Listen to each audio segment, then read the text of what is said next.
welcome into episode 13 of Stick Drift. I'm Sean, and that's Randy, because I started that up and I saw you, that was just bad timing on my part. I'm sorry. Yeah, this whole night's bad timing, so.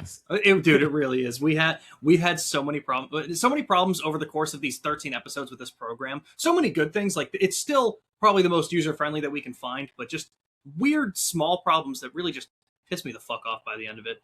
But this is one thing I wanted to mention just right at the beginning of the episode, because I haven't been asking most episodes, and you've put a couple of things. Randy, can you show me what you have in the back there? Because you have the amiibo there. Oh yeah, this is a Shulk amiibo, sealed from well, he's from Xenoblade. This is technically a Smash Bros amiibo though. That's awesome. I just kind of switched. The thing is, I've run out of new things, so I have just been recycling them and trying to not do what I did last time. That's fair. Because one of the things I was just about to say before we started is I really need to get like what you have to separate the room, because yeah, it's pretty great. Because it's okay when I'm streaming, but like for a podcast, it's a little rough, Mm-hmm. But it's all right. You guys just get to see where I live. Like art stuff over here, and she's actually just got like her own like studio, so she's gonna be moving a lot of that stuff over, but not everything. So I'll probably just keep this up. The only issue with it is I can't really like decorate it because my cats knock it over. So. That's fair. Honestly, the cats are decorating it themselves. It's the war scars. That's exactly. But no, I got this sealed amiibo. It was $30, so I was very surprised. Never opened. Man. They stopped making this a while ago, so yeah, because that was probably when Smash came out, right? Because I don't know if it's when it exactly was, but it's been a minute. He wasn't a DLC character, was he? He was a base game character, I think. Don't remember. It's been a minute. That's fair. He's like, I never opened up Smash. Yeah, no, I do. I play it every once in a while. Yeah, it's been a long time for me. But welcome in everyone again. Episode 13 of Stick Drift. We're trucking along here. But we got some cool things to talk about. We had another idea for the podcast. I don't remember if I had mentioned this on the podcast last week or maybe just streams throughout the week, but we're being that Halo campaign of all is now coming out at the end of this month. We're recording this July 1st. We want to celebrate Halo because we're big Halo fans, and one of our friends, Nick, is also a major Halo fan. I've probably played a hell of a lot more Halo with him than I have you, because it's been a while since we've done Halo stuff. Yeah, because I did a lot more multiplayer at the time that we were both like playing these games regularly. I did a lot more multiplayer. You did a lot more campaigns, so it kind of didn't really cross over, I think. Yeah, I have done the campaigns multiple times, but I think you were like hardcore, like I do them quite stuff, which I wasn't really. I would do like a legendary playthrough and like that. I maybe a couple skulls. I wasn't like lasso everything. Dude, it's rough. Me and Nick have officially beaten. It's the three easiest, but we've done Halo Reach, Halo 3, and ODST Lasso. They're fun if you're looking for the challenge, but they can be a real pain in the ass. We've tried 1, 2, and 4, like on the Master Chief Collection being the other ones. Halo 4 we both look at and say, if we're not going to beat Halos 1 and 2, we're not going to start with 4. We're only going to do that if that's the last thing we got. And Halos 1 and 2 are way fucking tougher. So we'll get into that in a Halo podcast for sure. We were going to do a tier list of all of the Bungie Halo missions. We were going to do Halos 1, 2, 3, ODST, and Reach, and just tier rank every mission. We still plan on doing that, but that got pushed back, so we had to pivot and do a completely different episode for you guys. So we're going to get into a little bit of a spotlight segment here. Randy, do you mind if I kick us off here with the game that I finished? So I've been talking a lot about the Trails games since we started doing the podcast. It's been a bit since I've been able to talk about it because it's been like a month since I beat Trails in the Sky the Third, but I played Trails from Zero now. Now, Randy, I know we've talked about this every now and then. You still have not beaten first chapter, right? You didn't get back to it? I will. That's fair. Before second chapter comes out, it's happening. I was going to say, like, do you know what your plan is? Because that comes out now in 2 months. I assume the goal is beat it before then and then play the remake for the second chapter. Do you know what? Yeah, so that's the general plan. I don't know exactly when I'm going to beat it. My main thing right now is that I've been playing a lot, and I'll get into this during my spotlight segment, but I've been playing a lot of like Final Fantasy, and so like it's kind of hard to get like just straight burnt out on those because they're so different from moving to one to the other. But like if I catch that happening, I'll just go finish up Trails. I know I'm really close to the end, so like yeah, absolutely.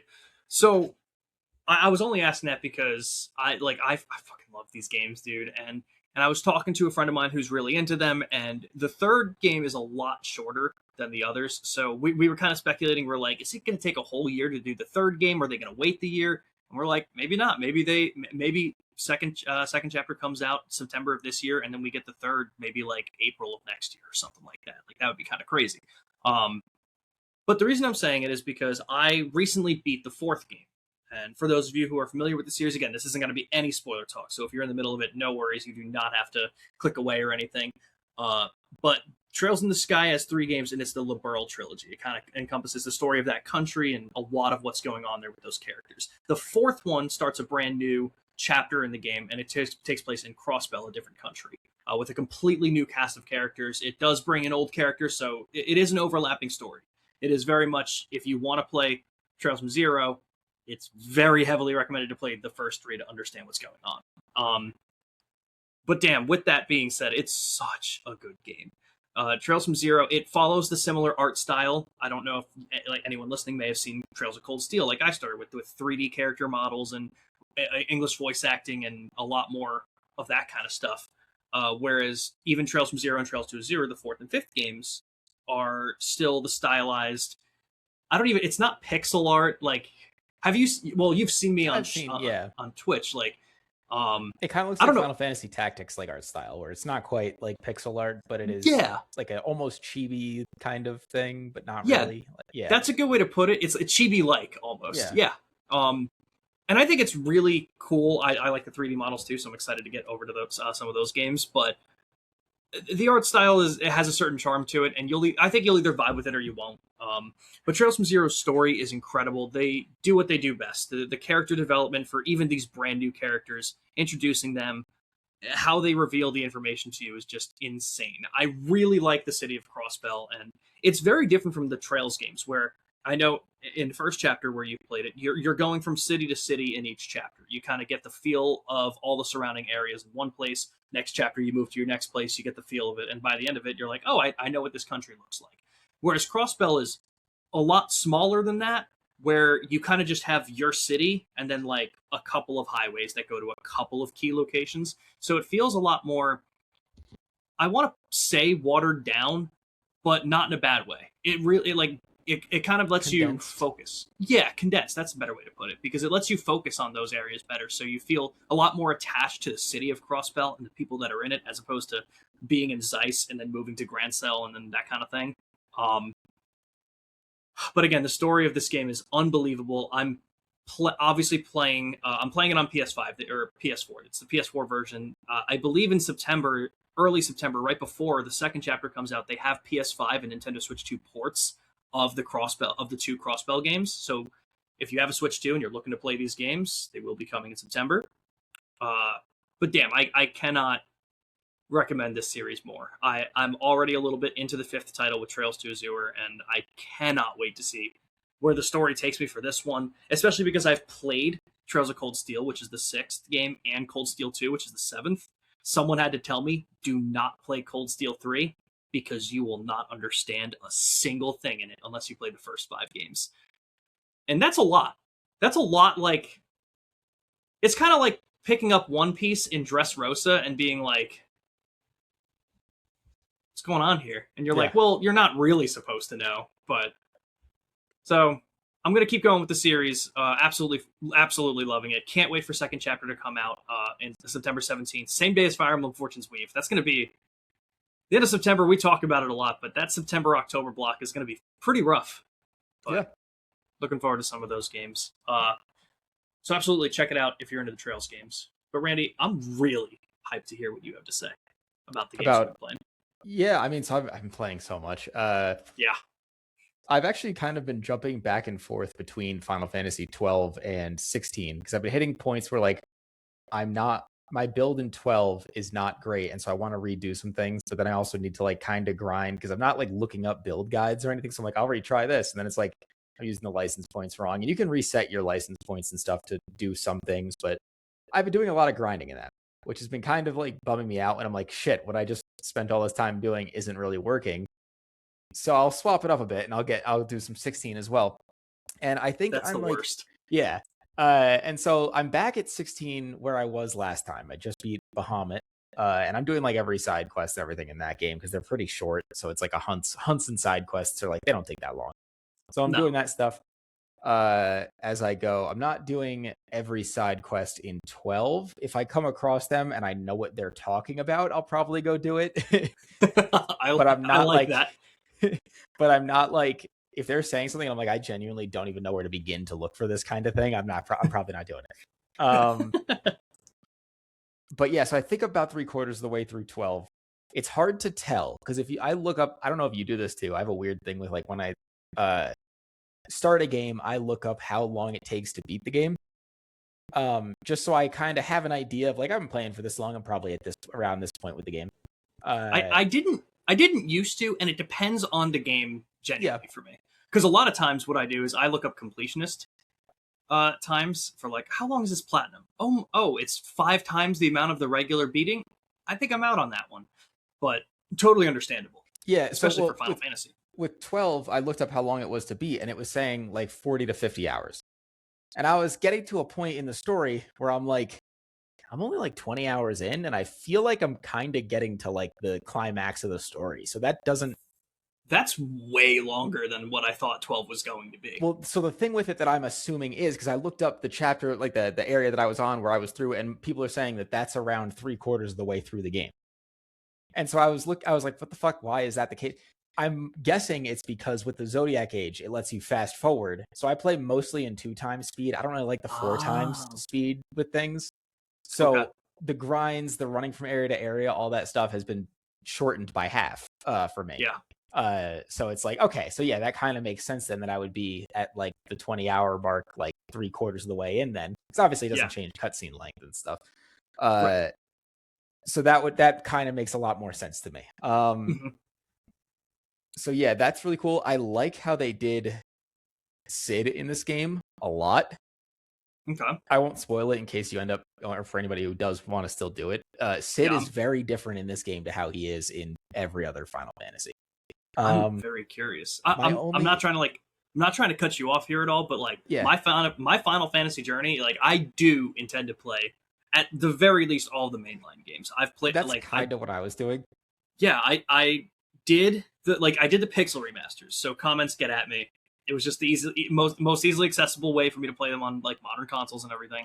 No, that's if I like them, if I like them enough, I'll go and check out like some of the other stuff. Like I know, like they removed the super bosses, which is a very strange, interesting. Yeah, I probably wouldn't do that for unless I'm like loving a Final Fantasy. I'm not doing the super bosses. I mean, that's also fair. Yeah.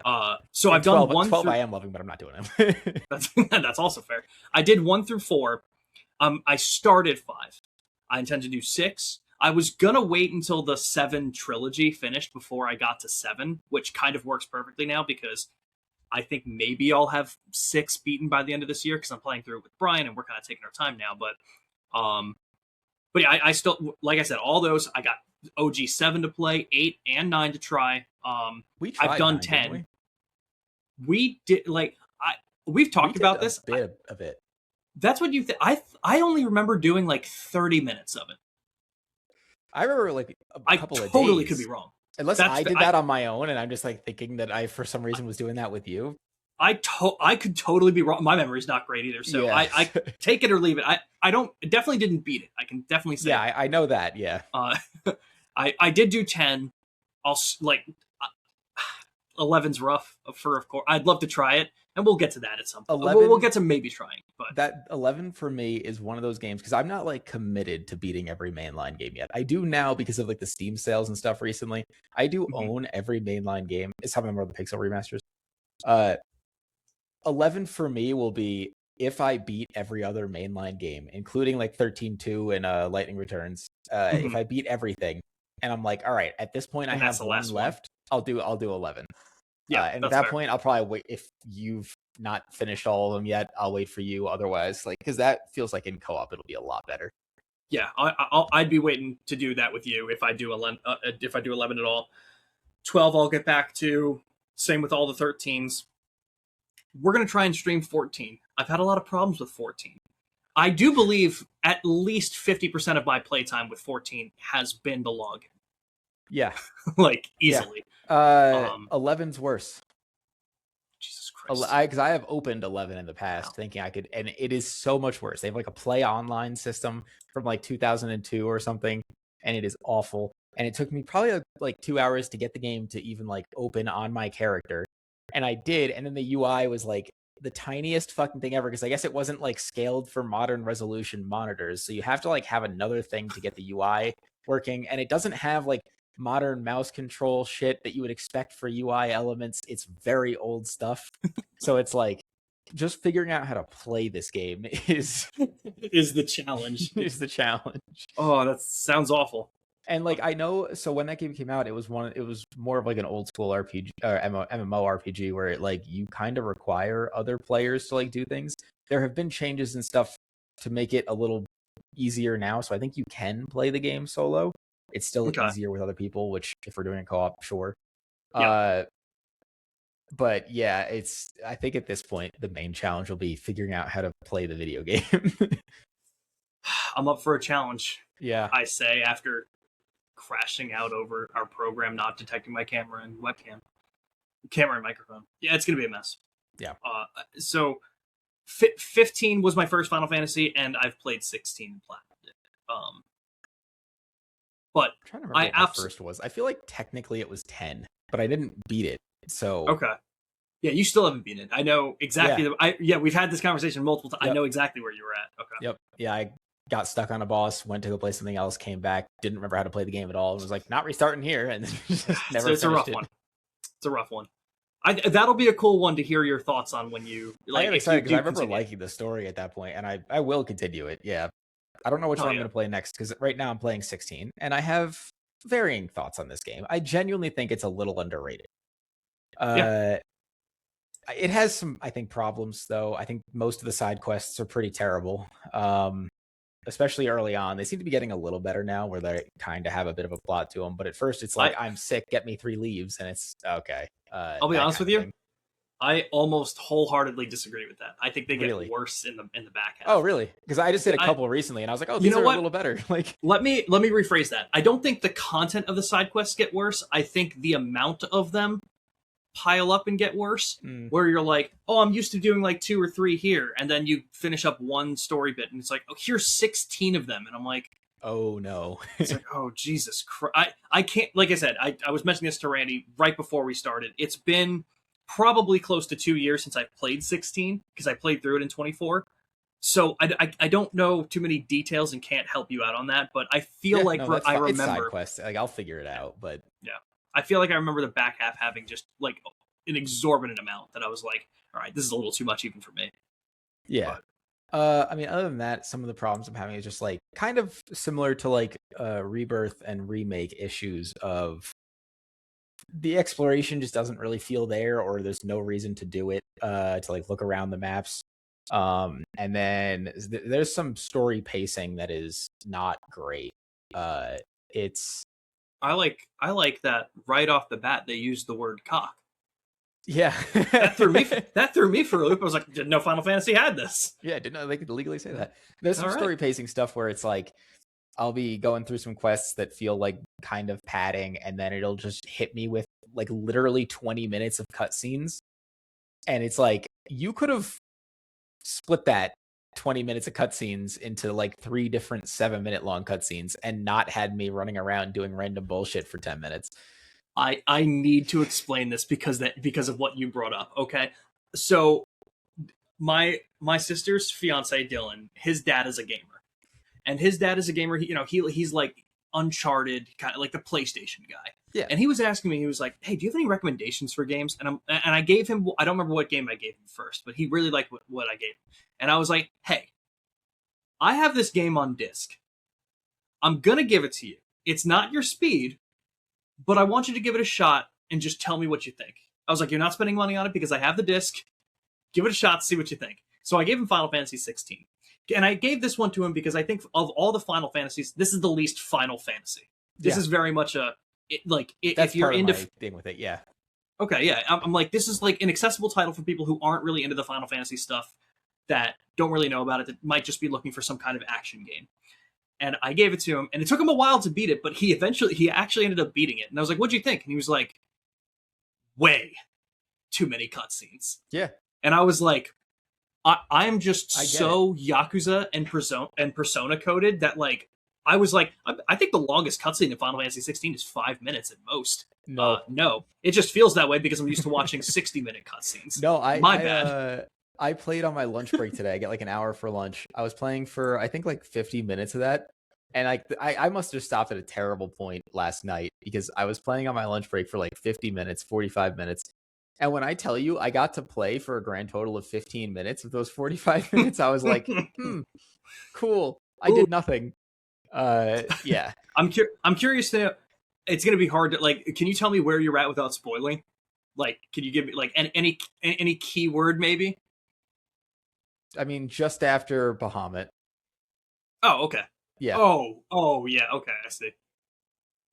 Yeah, that's a rough one. Yeah. So yeah, I'm like just after that, and then yeah, no, I think it's so. You know what my thing is, because I remember I like 15, and I know a lot of people do not. I think you're wrong And for that, but yeah, it's fair, and I think like just the way that I'm like describing my opinions of like 15 versus like 16 is like, and I like 15, I think a little more than I like 16. Although I do think 16 does some things better. Okay. I think the combat's better in 16, and 15 combat's a little boring. But I don't think is there combat in 15? I think you just hold a button down. Yeah. But no, Jesus. I think with 15 is like 15 is a very clearly flawed game, but I think it's charming. Whereas with 16, it doesn't really have that many like egregious flaws. It has a lot of stuff that makes the game like just, yeah, all right, it's decent, but it just doesn't have the charm. Totally fair. Yeah, like it I doesn't get it. have that. I'm saying this as a joke, but just understand that for a minute. What do you mean it doesn't have charm? Ben Starr is the charm. That's like it doesn't. No, Clive is by far the best part of the game. Yeah, I mean, I think he's one of the best Final Fantasy protagonists. Honestly, his performance is unbelievable. Very in this good. Game. Yeah. So, and I think Clive is like one of the best written protagonists. And I think I saw somebody else describe it as like he should have had a better game. And I don't know if I'd go that far because I think the whole story is good. Yes. And I think the combat is fun. A lot of people compare it to Devil May Cry, and it does have some similarities. Okay. There are some things that are straight ripped from Devil May Cry because they had the same combat director. They got the combat director from Devil May Cry 5 to do. I didn't know that. Final Fantasy 16, and it does have some stuff sense. like air hike, being able to like jump off of enemies and stuff. Some of the combo things work just like they do. A couple of the abilities are ripped straight from Devil May Cry, like same animation. People made like side by side things, and they're the same animation and everything. That's really funny. Devil May Cry doesn't have the ability thing that Final Fantasy 16 has. There's no like real just like one button ability things. And it also doesn't have, unless you're using the trickster style on Dante, it doesn't have a dodge. So with those things or a block, unless you're using Royal Guard, but without like that stuff, it doesn't. The abilities make it feel pretty different to me. It feels like you took like a I don't want to say dumbed down, but a simplified version of Devil May Cry, and then added abilities on top of it, which I think makes the combat kind of feel different enough. To just be calling it, some people have been calling the game Devil May Clive, and I don't see that. I've never heard that. I don't see that. That's actually incredible. There are some like there's a couple of like straight rips from Devil May Cry, a couple of things where it's like I see where they got this, but I think with the addition of the abilities, the dodge, the block, I think it feels the parry. I think it feels different enough. I think it's a pretty good combat system. It's pretty different from other Final Fantasies. So I get if you're a Final Fantasy fan, that's might not be your thing. Yeah. But now I have a question. Devil May Cry. Yeah, that's fair.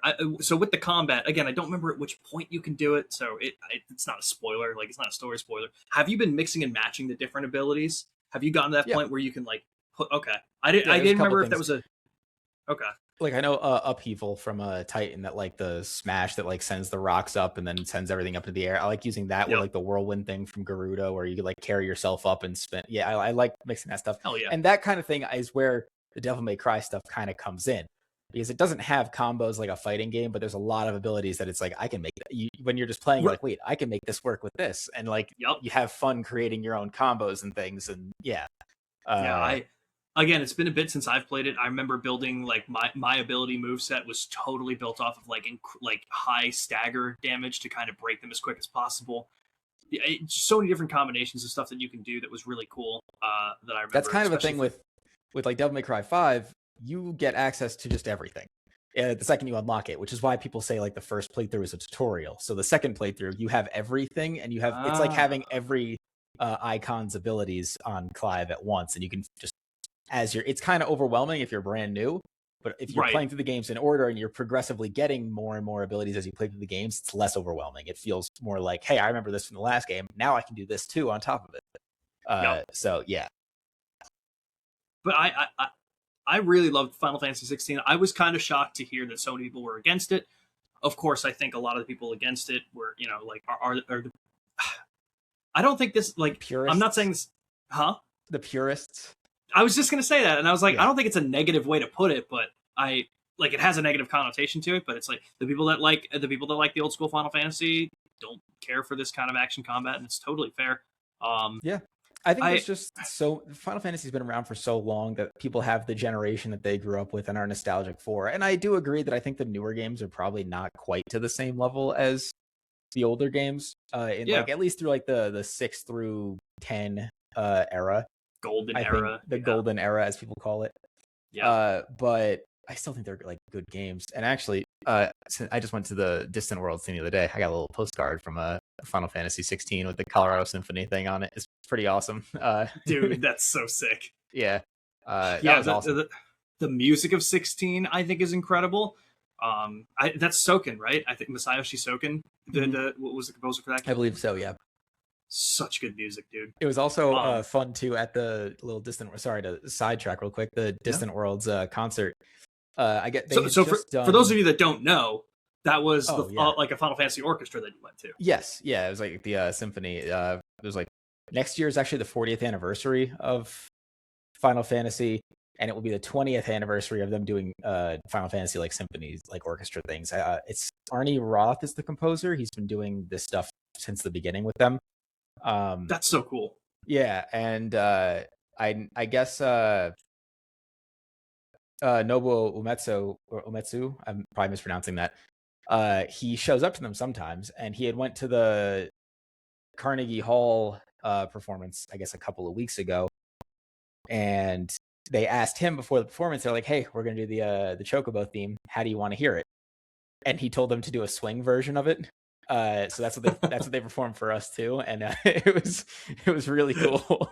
That's awesome. Oh my god! I see. I got to get out to some of these because like I know you were texting me like I think it was the same night even, and you were like, yeah, in a couple months there's a Nier one. Like I would love to go to this kind of shit. Dude. Yeah, it's a Nier one in November for me. So yeah, I kind of want to go to that too. 100%. But yeah, no, I love 16. We got Ben Starr out of it, and if we got nothing else out of it, we got Ben Starr out of it. Like that's a success in my book. Yeah, was that like his first major role? Yeah. Did he have other like smaller roles before that, or was it just straight into that? As far as I know, I can't name anything, but I do think he had some smaller stuff. He was in a show that I heard of too. Like he had like one episode that he acted in. And I knew about this because he was on Kind of Funny, and they were kind of talking to him about it, and he was like, "Yeah, I acted in a show," and everyone was like, "What show?" And they're like, "I know this episode. Don't remember you in it." And he was like, "I get it." But as far as I know, this was his first major role, and then he obviously got like things like Expedition 33. He was the guy for first Berserker Kazan. I'm pretty sure he's confirmed for Tides of Annihilation with Jennifer English. I think. Oh, so that's Game of the Year. I'm waiting for it. It looked like it. Well, okay, the We'll first, maybe not, but I'm super excited for that game too. Whenever that comes out, maybe next year, probably 2028. We haven't heard anything about it. I'd be hyped to see that at the Game Awards and get a 2027 date. It'd be pretty cool. But yeah, no, Final Fantasy 16, really cool game. Was there any other games that you've been that you want to touch on? I guess I kind of just wanted to just ask you, what do you think I should play after I finish 16 and 12? Okay, so I know you've been interested in 13. Yes. My only thing with that right now is that it's 3 games in a row. And like that's not one where I can like you wouldn't split it up like you would want to do it probably one in a row. Not. Yeah, I'd probably want to do. You know what? Do 10. 10? That would be my next. That would be what I would Yeah. say next, because I think 10 is such your, especially from 12 and 16 that you've been doing, and even 8 that you were talking about. Like 10 is just such a classic turn-based title that's probably so much easier to jump into and understand what you're doing for. Plus the fact that you've already played it and you have that kind of background for it. Like it's always so easy to recommend Final Fantasy X, because even if someone's not asking for a Final Fantasy game and they're just like, hey, give me a good turn-based game, give me a good classic game from that era, Final Fantasy X is going to be a good answer. So And I would say also- jump into 10. Okay. Yeah, I probably will do 10 next. That was one of the ones I was considering. I was considering 13, I was considering 10, and I was considering 1. Just because 1 is a shorter one, and like I could probably It'll go quick. Yeah. I mean, the nice thing about the Pixel remasters too, and it's one of those things. It's kind of like adding the sprint into Halo Campaign Evolved. It's like everyone's bitching about it, but it's like you can also just not use it. Yeah. Final Fantasy, like the Pixel remasters of 1 through 6, include like XP boost, Gil boost, and 12 has that in Zodiac Age as well. It also has the ability to just max your level, max your license boards, max out your guild if you want to. Like, just do that. I haven't been touching that stuff. I just do. A lot of people play on 4 times fast forward. I just find that ruins it. I think 2 times is a nice balance where it feels like I'm sprinting and not moving incredibly slow, and I kill things quick enough, but I'm also not blazing still through like the speeding game. through everything. Right. Yeah. Trails has that too, the speed up function, which is fantastic. Yeah, I don't know if I use it on that. But absolutely do 10. It's got Blitzball. Oh yeah, Blitzball. It's got Blitzball. Now also, because one of my friends, like Steam family groups. Yeah. Yeah, it's basically like Xbox game sharing or whatever with PlayStation has for it. One of my friends has access to all of my. I have every mainline game on Steam now. So he was like, "Oh, like maybe I'll play a Final Fantasy game. Which one should I start with?" And I was like, "Which one should you start with? If you've never played a Final Fantasy game, which one would you recommend to people?" You know why it's so hard? Because of how different all Final Fantasy games are. It's like, what kind of games do you like? Because if he has more of an affinity towards turn-based and is good with that, I would say 10. Yeah. Maybe Final Fantasy 7, but I think like if you're not used to turn-based and it's something that you want to try, I feel like the real-time action, the ATB bar of 7 can be a little bit overwhelming. So that's why I think 10 is perfect for that.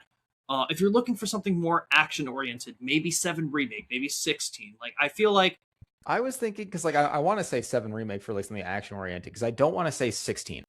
As much as I do think 16 is a good game, and if you're like trying to experience Final Fantasy, I don't. Right, think it's not. It doesn't. Like, it doesn't give the same vibes. Yeah. Yes, I so agree. I'm like, I don't want you to get the wrong thing by playing this one first. So I would say 7, but then 7's like a trilogy, so it's like, well, now I'm asking a lot of you, like or 7 Remake. That's true. And then 15, it's like you're missing some stuff from plot points and things. It's just genuinely, I think, not a good one to, because I think that one's very divisive. So it's like, where the fuck? 10 is probably the right answer, but if somebody is more action oriented, I would have no idea where to begin. Honest to God, I would probably say Remake, because the thing is, like, it's so hard, man. Because you're right, because like the story doesn't get wrapped up in Remake, but it doesn't get it doesn't get wrapped up in Rebirth either.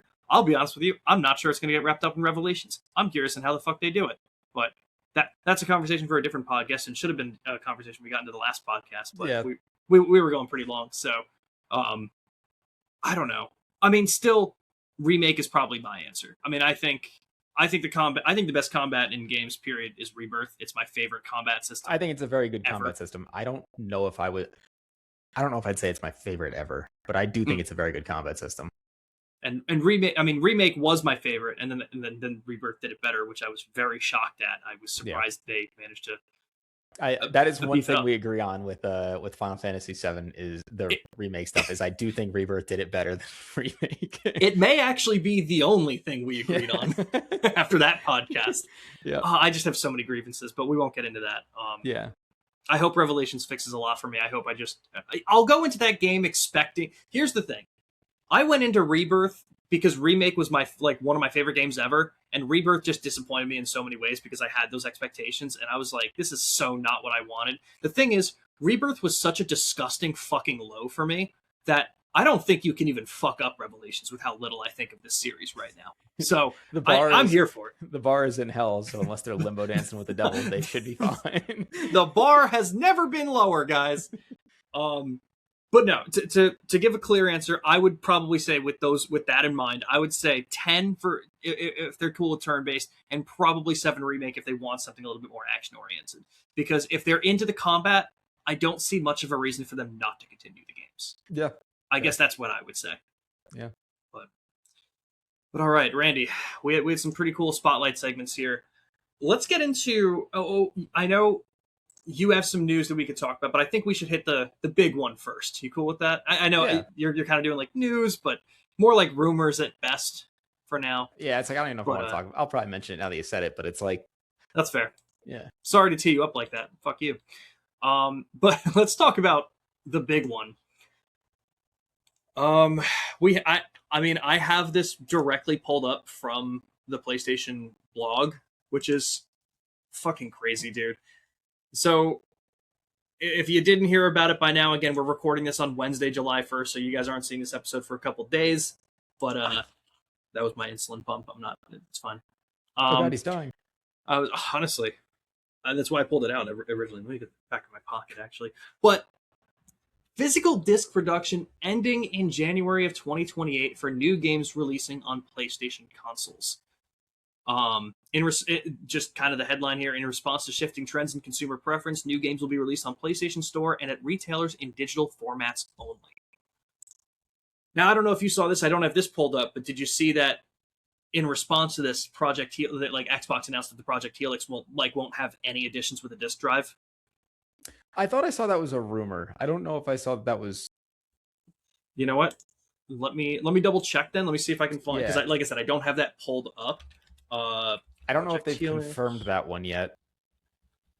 Let me see, because I wonder where I saw that. Okay, this is from IGN from 9 hours ago. Xbox's new console Project Helix will reportedly not have a disc drive. Microsoft exploring ways to digitize physical games.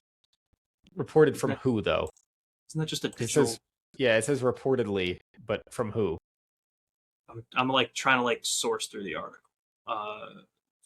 Again, I listen to Kind of Funny, so I kind of see like the articles and kind of like recognize some names. Cade Onder, I don't know if that's a name I recognize. The Verge added on to the news. So Microsoft hasn't confirmed that one. Yeah, so it doesn't look like it's from Microsoft themselves. So take that with a grain of salt. I wouldn't. Well, we can report on that later if we see any confirmation from them. I wouldn't be surprised at this point if they did the same thing. If they're like, hey, we also want to get rid of it, but we think it's too much bad will on top of everything else. Oh, wait, Sony's also doing it? Okay, that gives us an excuse to like... We can hop on the train here. Yeah. People will still be more mad at Sony. So there's a good bit to dig into here, of course. I don't even think I need to read more in the article. No, I hate it. So the thing is, like, I hate it, but I also don't buy many new games on like physical. I only do that for Switch 2. Okay. Nintendo games, for some reason, I like having them physical. Interesting. Like no reason, just yeah. You know what I think part of it is? I think it's half that they're like the only ones where I still can get a full game on the cartridge. I think for the most part with like Xbox and PlayStation, it's either A, not a full game, or B, if it is a full game, it still like requires updates immediately and stuff to where you can't really play the game if you don't have an internet connection, if you just got it. I know Nintendo does the game key card thing, which is I don't love it, but it's better than no physical. Like this is one of those situations where like I saw this coming out and like, you know, it's the whole world is moving in that direction, but man, does it still slap you in the fucking face when you see it written down in a headline saying that it's officially the end of this. Because also like, with like collector's editions, I don't get them typically, but like when I do, it's like, well, I want the game with it. Yeah, because you know, that's actually fair. Because I was going to bring that up as a point. I was like, what are going to happen to collector's editions? And like, are we just not going to get some really cool stuff like that? And like, I didn't even think of the fact that it just won't include the game. But more than likely, just get a code with it. Code for it, yeah. Yeah. which is better than not having a collector's edition at all. But it does feel really weird to me to get a collector's edition and then be like, by the way, none of this. Like, for instance, steelbooks. That was the one. Awesome, dude. Because okay, I know you guys can see too much of my room. It's not very well labeled here, but I have just on my tower here. I have the steelbook for Spider-Man. That wasn't mine. That was someone. That was a friend of mine, and it doesn't seem like they're getting it back. I have 2 steelbooks of Clair Obscur Expedition 33. I got it for the Series X, and then I got it for PS5. Why? It's fucking Clair Obscur. What do you mean? Why? I mean, it's really good, but like 2. It's really good. It's Ben Starr. Well, actually, the steelbook came with a couple of like collectible portrait cards of different characters, and each one came with 3. And I was like, I got to get Verso. Funny enough, the 2 copies that I got had 2 of the same cards in both of them, so I only have 4 different cards of the 6. So that was just upsetting. And no Verso. No Verso. Nice. But I got that. I got Final Fantasy VII Remake and Rebirth and 16 as steelbooks. One Piece Odyssey, like Kingdom Hearts 3, like I Shin Megami Tensei, Persona 5 Royal. Like I get a lot of steelbooks. I don't get a lot of collector's editions, but at least the steelbook edition kind of stuff. Like I love that shit. Those cases were so cool. I was thinking about getting it for Final Fantasy Resonance, and the second that I saw that they even posted it online, it was already sold out. So I'll be honest, I didn't even know they did, and I would have. You know what? Oh, let me take. When did it get like posted? I don't. It was like a couple of days ago. It was like on like Square Enix's site, and it was just not available for their thing. Yeah. How much was it? Did it show? I could check really quick while you're talking, but I don't remember. Because like, dude, I mean, like, okay, the Square Enix store is probably pretty different when you're trying to just buy a game, but like, damn, I know you've sent me some stuff from the from the Square Enix store where it's like, oh, check out this cool Nier merch and stuff, and it's like, oh, check out this mouse pad for $79.99, and it's like, where the fuck are they getting these prices from? Square Enix store is wildly priced. Yeah, it just says it's currently unavailable. It doesn't have a price. So Randy, if you see that edition go on sale again at any time, let me know, because I will absolutely be picking that up. That'd be sick. Yeah. Oh, it has a Final Fantasy trading card game PR card included. Oh, thank God. Oh boy, something I don't use. A Final Fantasy Resonance Collector's Goods box, acrylic block set, pixel art book, and soundtrack, and the PR card. That's so crazy that we're going to start looking at that stuff and it just says game not included now, or yeah, right, disc not included. But like, it's just crazy. It's one of those situations again. Like this news broke, and it was like, I feel like this should have such a bigger shock value, but it really was just like, well, I found the price. How much? Oh wait, let me guess. Take a wild guess. What was in it again? Can you read it one more time? If it's right there. It includes a physical standard edition of Final Fantasy Resonance, along with a code to upgrade to the digital deluxe edition. It also comes with a specially designed goods box containing 4 premium items: an acrylic block set, a special edition art book showcasing the full charm of the game's pixel art, a comprehensive soundtrack CD album featuring a total of 120 tracks from the game, and an exclusive Final Fantasy trading card game promotional card with a unique design. Okay, I really think I'm hitting the ballpark here. 220. You are. It's 210. That's gross.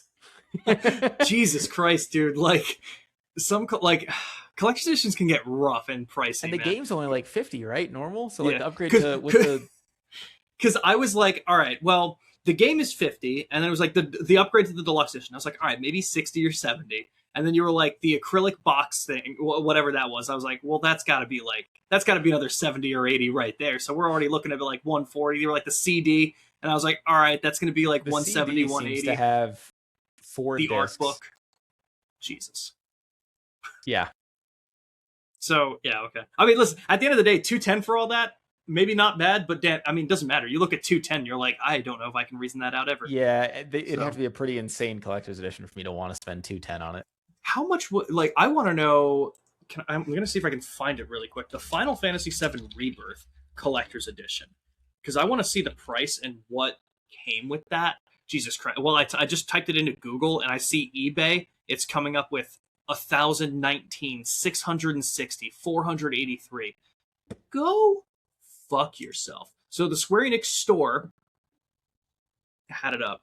Randy, you're not looking it up, are you? No. Because I'm going to have you guess the price of this. So the collector's edition for Final Fantasy VII Rebirth included the Final Fantasy VII Rebirth Deluxe Edition, Final Fantasy VII Rebirth Static Arts Sephiroth. It's a 19-inch statue depicting Sephiroth with a detachable wing. A couple of summoning materia stuff for in-game, and it looks like that's it. That can't be right. Is it I thought there was Steelbook too? I'm going to go ahead and just say yes, because I'm almost positive. It's weird that it's not listing it, though. Okay, so the thing is, that one item sounds so much more expensive than anything in the Resonance one. But also, it doesn't have much more than the Resonance one. Other than that, like, it has less stuff, but the stuff seems more expensive. And I don't know if I want to even. I don't think I'm going to even that out at that. I'm going to go with let's go with 250. 350. 350? Absolutely not. 50. Dude, I remember Rebirth got announced and I was like, oh, let me check the collector's edition. Oh, there's a Sephiroth statue? That's sick. That's disgusting. I'm not doing this. $350 fucking dollars? Yeah, that's this crazy. Is absurd. So people who are out there truly getting the collector's edition stuff, kudos, because that's insane. I can't rationalize that for me. Crazy. But I feel like, congrats. Like, I feel like the thing is, I may have only gotten one collector's edition in my life. And I'll be honest with you, I don't even know if it was a collector's edition. It makes sense that it is, but I wouldn't put out that much money for it. I got Like a Dragon Pirate Yakuza in Hawaii. The only reason I think I got the collector's edition is because it came with, not a steel book, but it came with, should I go grab, yeah, I'm just going to grab it just to show a little bit. It's right here. Like I said, it's not a steel book, but it comes with a case with the Hannya mask. It's going to be real hard to see in this lighting. Oh, no, yeah. Okay. Yeah, Depending on where it is. But yeah, it has that. It literally, it opens up with, a little magnetic thing. It had a little Majima statue. It has, his eye patch. It has, a pin with it. Just small stuff like that. It came with a wall flag. That's his Jolly Roger in the game. I feel like it was, maybe 110, though. 120 for all. So I just looked up, because the only true collector's edition I've got, it was Fallout 4. I got the one of the versions of Halo 4. Not the full collectors though. It had the steelbook and basically the same thing of a smaller pouch that had other shit in it. But the full the most expensive version of Fallout 4 that came with the Pip-Boy you could put your phone into with the app and whatever. And then it came with the steelbook. It had a poster for some shit. And I'm looking at that one now. So it came with the metal steelbook, the Vault-Tec perk poster, the Pip-Boy pocket manual, a physical capsule case with a custom stand, so you could display the Pip-Boy if you weren't wearing it, and then it came with the Pip-Boy. And that was $120. I was gonna guess 140. Yeah. That's nuts. That's the price of Forza Horizon 6 digitally now. Well, yeah. The special. I got that one too. Yeah. Totally fair. But that's just nuts, dude. Yeah. So I mean, it's interesting because we've started down that line of conversation, but it's interesting just to know that we're steelbooks are going to be a thing of the past now because they're just not going to make them. And if they do, I mean, listen, I almost wouldn't be upset if you still make the steelbook and just put the code inside and just be like, hey, you still get the design. I'd be pissed because now I'm reasoning it out and being like, well, why the fuck am I getting that? And I'm like, I guess it still looks cool, but doesn't feel That's the thing same. Is because Nintendo could still do it, but Nintendo doesn't really do steelbooks anyway. Wait, hang on. They must have done it, but I can't think of the last time I saw them do that. I'm not gonna try and find it. If I remember to do it for next podcast, I'll see if I can grab it. So as I mentioned, I have the steelbooks for Final Fantasy VII Remake and for Rebirth. What I didn't get the steelbook for was Crisis Core Reunion, and I was like, well, I want the whole series. So I had gone out to a couple different places to see if they still just had some left over after Crisis Core came out, because I didn't think of it ahead of time. And I went to a Best Buy, and I was asking the employee, I'm like, hey, I know this is a really weird question. I have the game for Crisis Core Reunion. Do you guys just happen to have the steelbook for Xbox? Because I had it for Xbox. And he was like, oh, let me check. And he went through his whole database. He's like, oh yeah. And I'm like, you're the fifth place I've checked. You really have it? And he's like, yeah. He's like, $10 for the case. And I was like, okay. He's like, I'll ship it out to you. It was the Switch case, which isn't bad until you remember that the Switch cases are a third of the size of the Xbox case. So it still looks cool, but I was like, this guy fucked me a little bit. Yeah. So if that guy's out there, fuck you. But with all that said, I want to put. I'll let you go first. Yeah, sorry, just because I wanted to say I think it's really shitty that Sony announces this a day after removing thousands of like movies that people had bought digitally and shit. It's like, are you trying to just tell them we're gonna take your games? Like, yeah, ridiculous. Like right after that too. Yeah, that's so stupid. And I like where I was gonna go with it for a second was like, there's so many people out there that are fighting the good fight for physical copies. They want that stuff preserved and shit like that. And you know, just because I have this conversation on my Twitch streams a lot, because I have a couple people in there that really like physical stuff, that really like owning their copies. And again, like that's not like this isn't a bad thing. This is absolutely the right thing. There's no ifs, ands, or buts about it. Yeah. But as a musician, we've lost the physical fight a long fucking time ago. Yeah. So this is one of those things where I look at it and I'm like, this sucks, but it's nothing that I didn't see coming. It's nothing. You know what's weird actually about that though, because records have made a huge comeback. Huge comeback. People buy physical records just to have. Like I own like 2 or 3 records. I don't listen to them, but like I own them. They look cool. Yeah. It's just so interesting because it's also still a weird situation because like while I think objectively music has lost the physical fight, like at this point in time, if records keep making that comeback and things kind of move in a different direction, maybe, but like with how accessible and how much there is on streaming services, you're not going to get enough people to move away from that kind of stuff. It will be a collector's item. Yeah. Right. Yes. I think cassettes are starting to make a little bit of a comeback too. Like people are making cassette tapes, which I think is really cool. That's interesting. Yeah. Because like one big difference that I see between the two, which I never really thought about before because I was never put in a position where I needed to think like this, but like, you know, while I say that the music, like the physical side of music is dead, you know, if Flotsam and Jetsam or if they're coming out with a new album, I can pre-order straight from their website and I can give the money to them and there's a local record store you can go to, you can go here and go there, but you can support the artist directly that way. You know, I can't support Housemarque by buying Soros straight from their website. Like it's weird just because I've never had to think of it like that. I think you kind of can with some companies, because if you're buying the PC version, you can just buy a download code right from them, and then that's fair. I don't think if you, I don't remember exactly how it works. I think it depends on the thing, because like sometimes through like Steam is the same thing as through Xbox or PlayStation where they take a cut. But you could also just release your game on Windows and then just have a download from your website, and then nobody's taking a cut. It's from your website. That's fair. You can't really do that with. Yeah. Right. So it's all just so interesting, you know.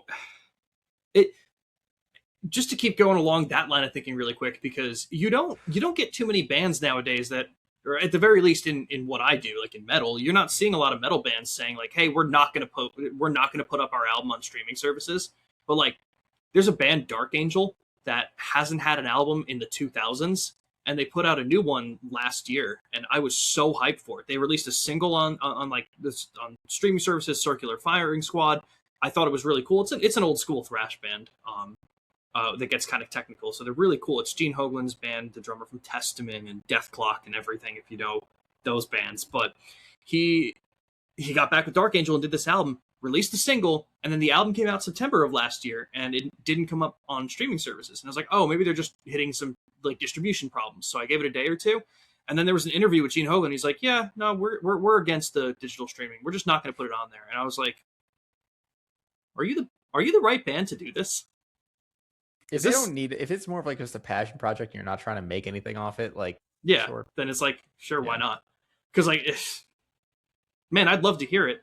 But as someone who also loves physical and even has a CD collection, I don't have ways to hear that anymore. And it kind of sucks. Yeah. It just is what it is. And clearly it's going in that direction. Not even have, I mean, like, because I think on both the PS5 and the Series X that have disc drives, you can listen to music on there if you put the CD in. Yeah, I think so. So even without that, like, I don't know. So Yeah, you know what that means too is like honestly, it's going to inadvertently hurt physical movies, which are already leaving. But like, I feel like most people, like me myself, whenever I have I have a couple of things that I'll buy on Blu-ray if it's a movie or show I really really like, and yeah, gaming consoles are my Blu-ray player. I don't have a separate Blu-ray player, so DVD if player or anything like I'm that. Yeah. not buying one, if I'll probably just keep my Xbox Series X as a Blu-ray player moving forward. Like, Yeah, I'm the same way. Like I have so many.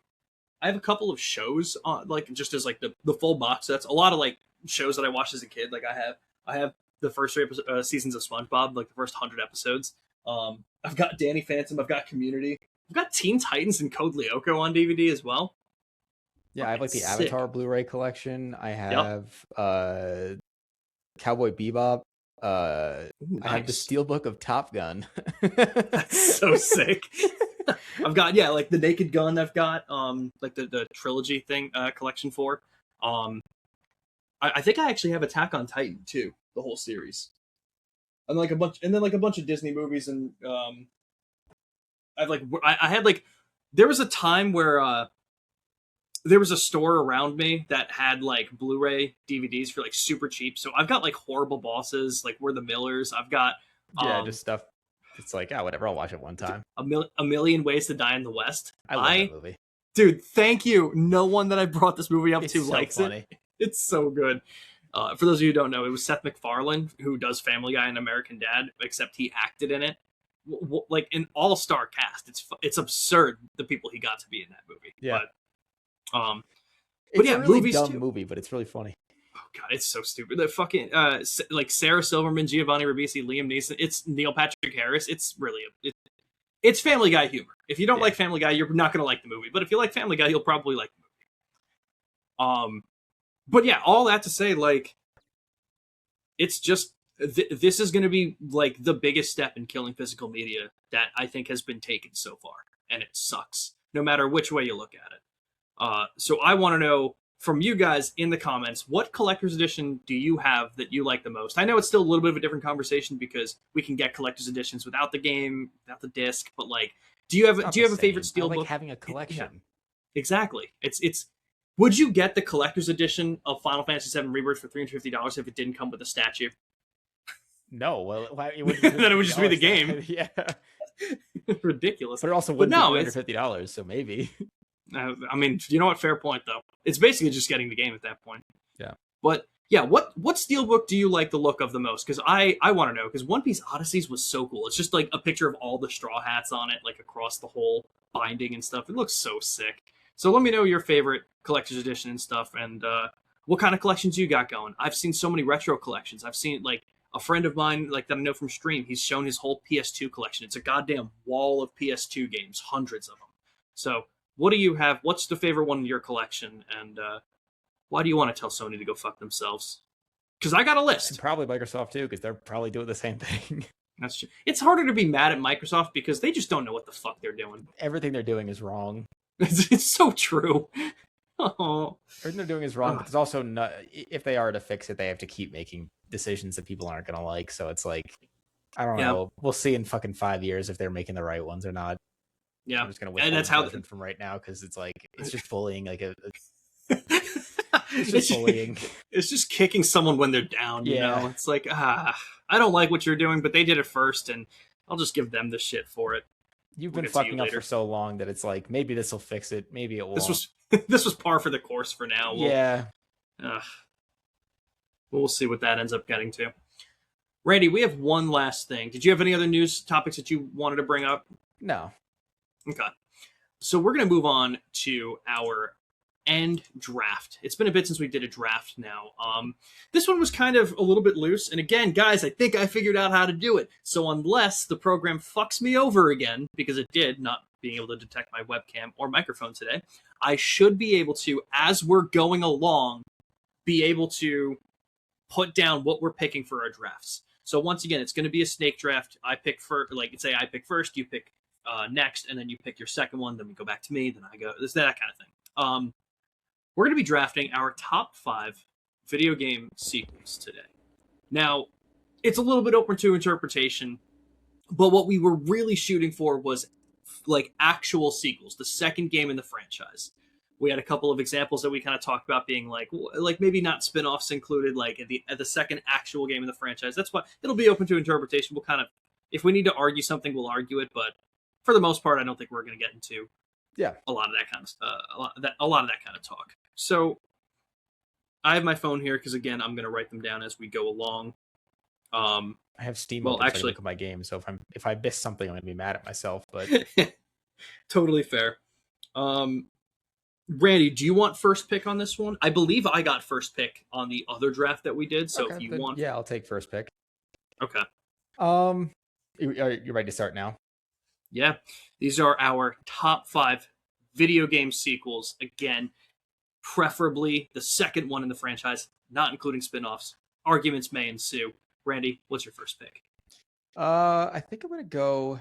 I feel like I should come out the gate swinging, but I don't know what else I want to replace this with at the moment. So I'm going to go with Borderlands 2. That is so... I didn't even have that on my list, and that's nuts, because that is such a damn good game. Yeah, I mean, it just kind of did... It's what a sequel should be.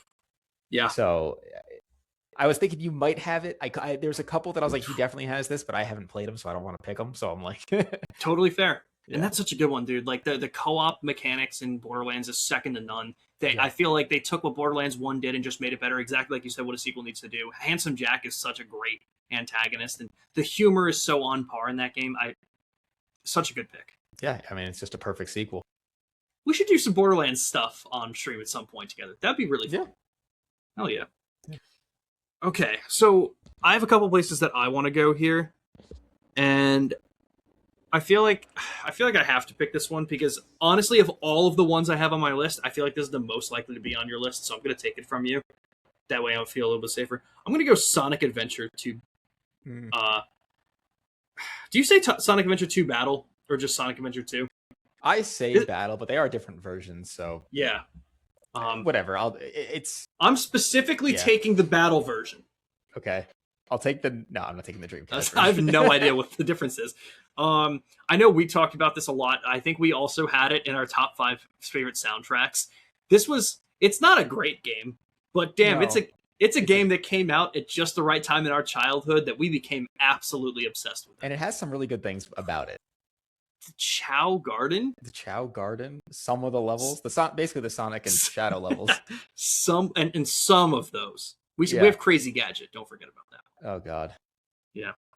But that's Sonic Adventure 2 Battle. That's my first pick. With my second pick, I'm gonna go definitely a little bit more with my heart on this one. I don't think you even have it close on your list, but I'm gonna go Assassin's Creed 2. I didn't have it on my list, no. Goddamn. I love this series so much. This is one that we definitely want to do I want to do some content about. More than likely, I'm hoping sometime in July we'll probably do a Black Flag Resync review. I don't know. Are you planning on jumping into that at all?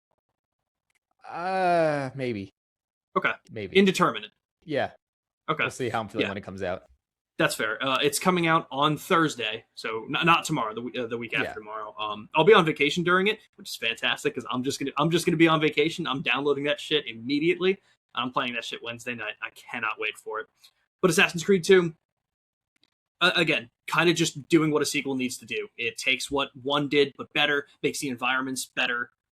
Definitely fleshes out Italy more in that sense between Florence and when you go to Venice and Tuscany and all these really interesting locations with a story that kind of continues from the first game and with a protagonist that is just so damn likable with Ezio. Mm-hmm. Yeah. That's Assassin's Creed 2. Randy, what's your second pick? Okay. I do like have the laugh. 2 picks in a row, so I'm like... You do? All right.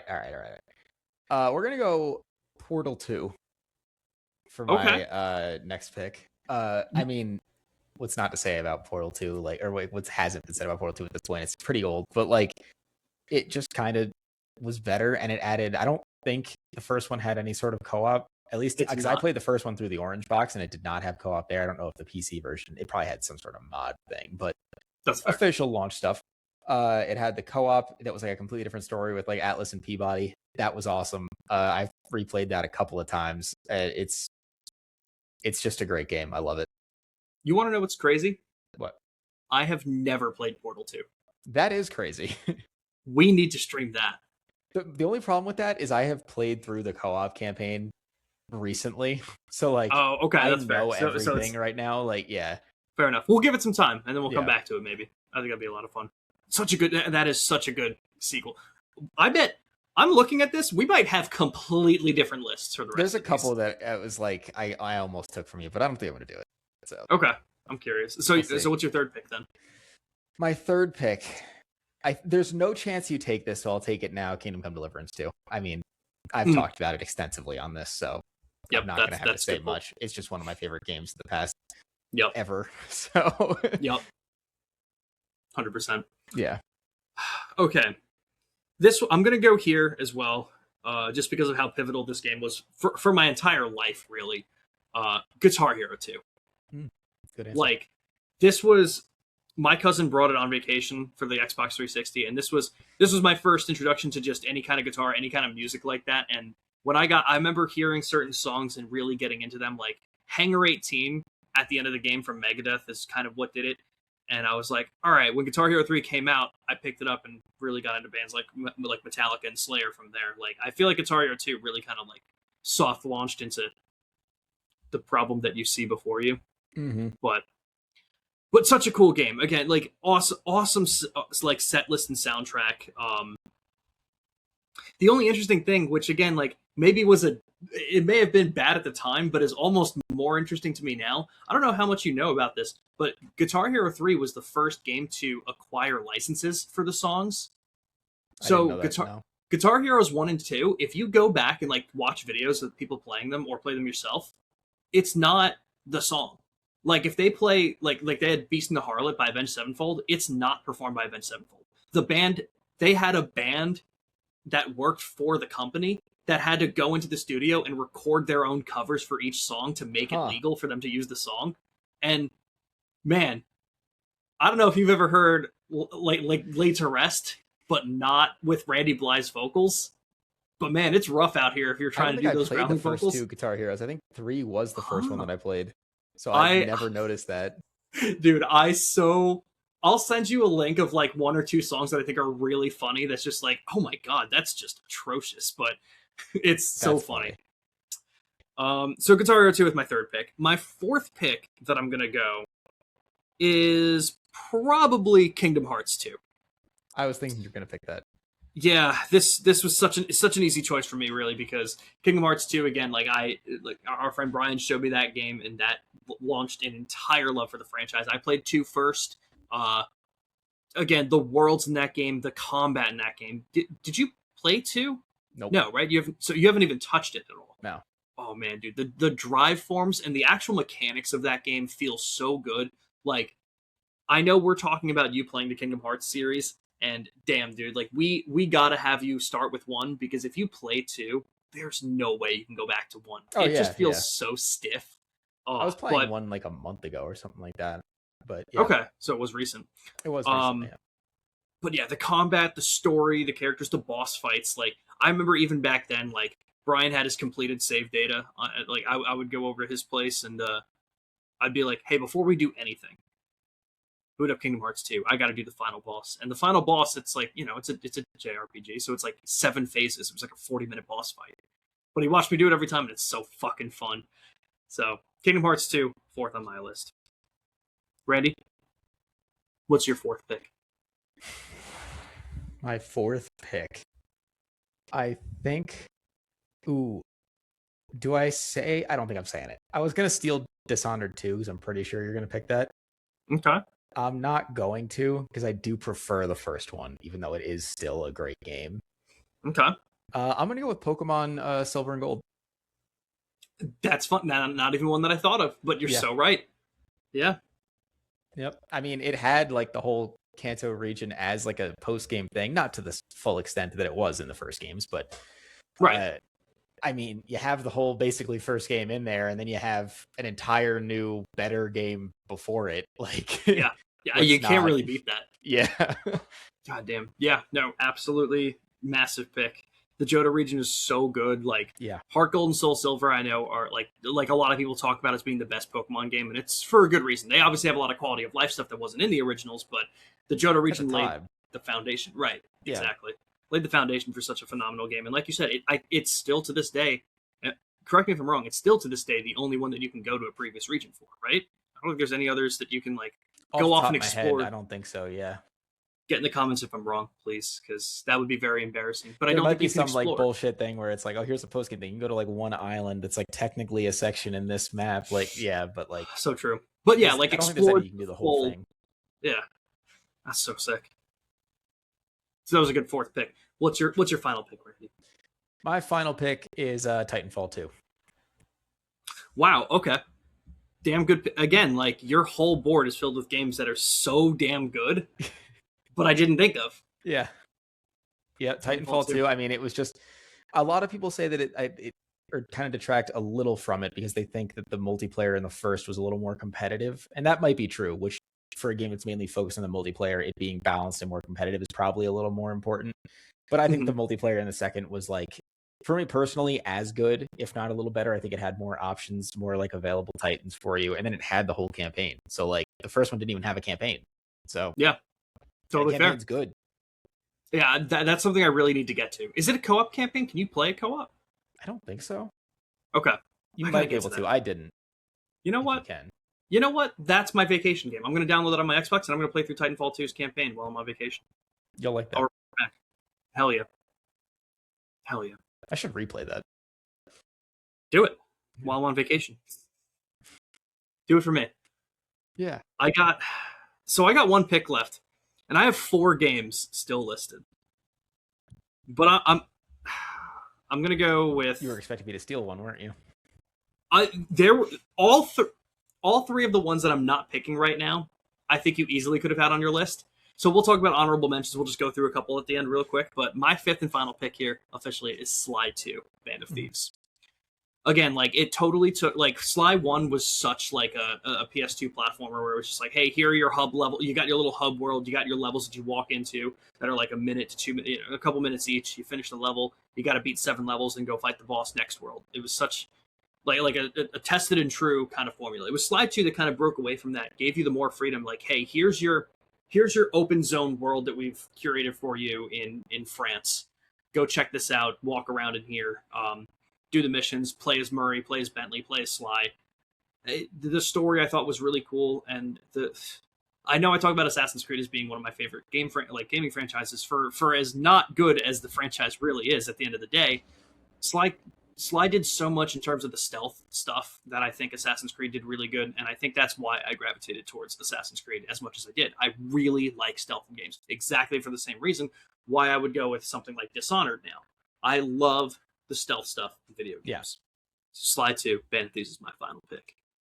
Again, just to reiterate, they are showing up at the bottom of the screen. If I didn't figure that out, I apologize, and they should show up now.